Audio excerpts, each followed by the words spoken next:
Hi, I'm Carol Clark, and I'm the owner of Love at First Sight Staging. And I'm here today to talk about home staging and how it can help you increase sales and increase your income. So let's start out by talking about what staging is and what it is not, because staging and decorating are not the same thing. A lot of people think that if you know somebody that is a really great decorator and you think they have a really good looking home, let's get that person to come stage the house. Well, that may not be the best idea, because staging is not decorating.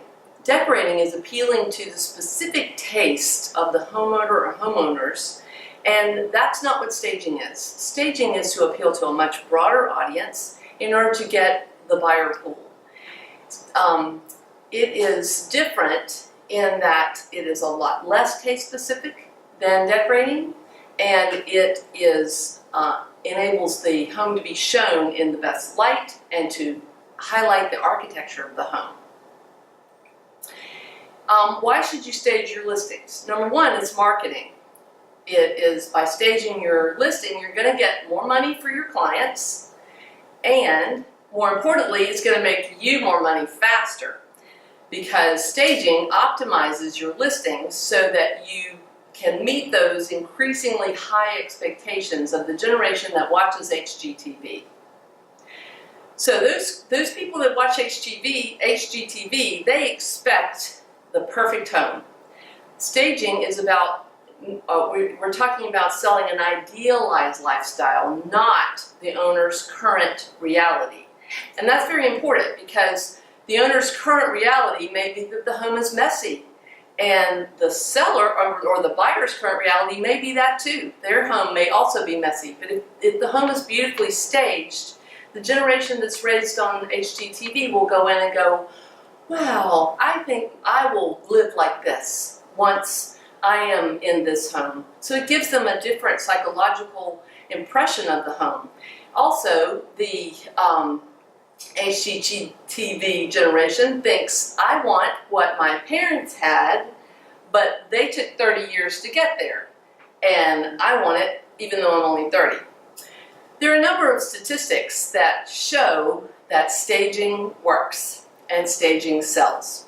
First of all, the Real Estate Staging Association reports that staged homes sell for about 17% more money than unstaged homes in less than a fourth of the time. Did you get that? 17% more money in less than a quarter of the time. Anything that can help you to get that listing to sell quicker and for more money is great. And you have to think of it as a marketing tool. RESA, Real Estate Staging Association, did a study, and they had homes that were staged, that were unstaged, homes that were staged prior to listing, and homes that were staged after they'd been on the market for a while but had not sold.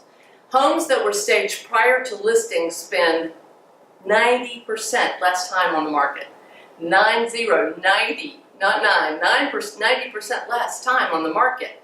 And they also looked at the carrying cost of the unstaged homes versus the staged homes. And the carrying cost of the average homes that they did in the study were $27,200.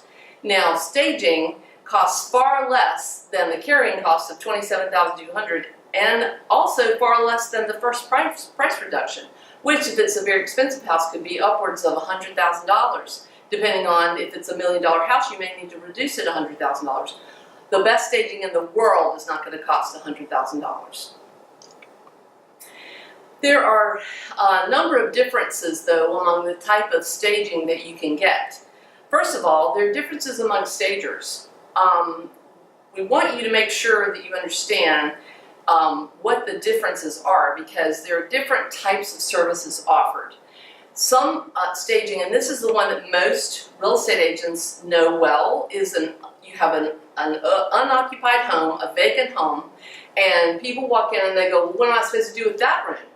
I'm not sure what to do with this room. What do I do with that space? I don't get it. And so having a vacant home staging can come in and define that space. Maybe and so it enables the buyers to come in and not have to try and figure it out. They're able to see based on the staging.